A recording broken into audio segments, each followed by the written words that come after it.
बातमी मनोज जरांगे यांच्या उपोषणासंदर्भात अंतरवाली सराटीमध्ये जरांगेंचं पुन्हा अमरण उपोषण सुरू झालंय।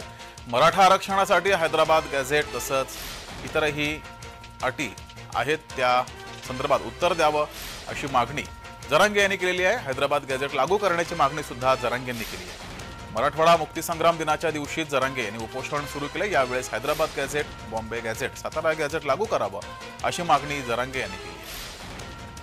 मनोज जरांगे यांच्याशी संवाद साधला आमचे प्रतिनिधी विजय चिडे यांनी। पाहूया।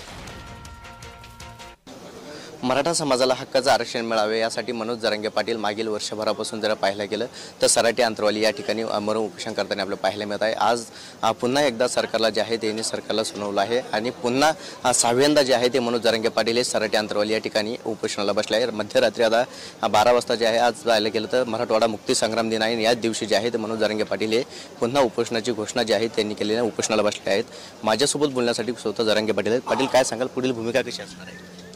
नाही, आता शेवटी आमरण उपोषणाला बसले, आता काय भूमिका काय, सरकार शेवटी सत्तेवरती ते येत, सत्ता गरीब मराठ्यांनी त्यांच्या हातात दिली, आता मालक ते झालेत, आता मालक ठरवतात द्यायचं आहे का नाही, मराठ्यावर किती अन्याय करायचा आहे, मराठ्यांचं किती वाटोळं करायचं आहे।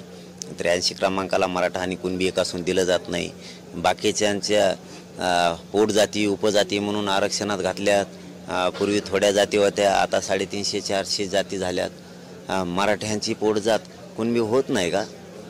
होत असतानाही द्यायचं नाही। सगळ्या सोयऱ्यांची अधिसूचना त्यांनीच काढली, अंमलबजावणी आता करत नाही आहेत। आमच्या व्याख्याप्रमाणे करा, हैदराबाद गॅझेट, सातारा संस्थांचं, बॉम्बे गव्हर्नमेंटचं गॅझेट हे सरकारी नोंदी आहेत। या सरकारी नोंदी असून जर दिलं जात नाही, उदाहरणार्थ आमचे जर 3-4 एकरचा सातबारा आहे, आमच्या हक्काचं आहे, ते शासकीय नोंदी आहेत, तरी दिलं जात नाही म्हणजे हे मराठ्यावर अन्याय आहे।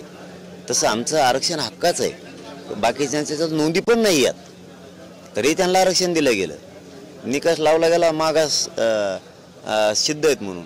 मग मराठ्यांबद्दल का निकष नाही येतो? मराठा मागास सिद्ध नाही आहे का? मराठा मागास नाही आहे का? मराठा त्या निकषात बसत नाही आहे का?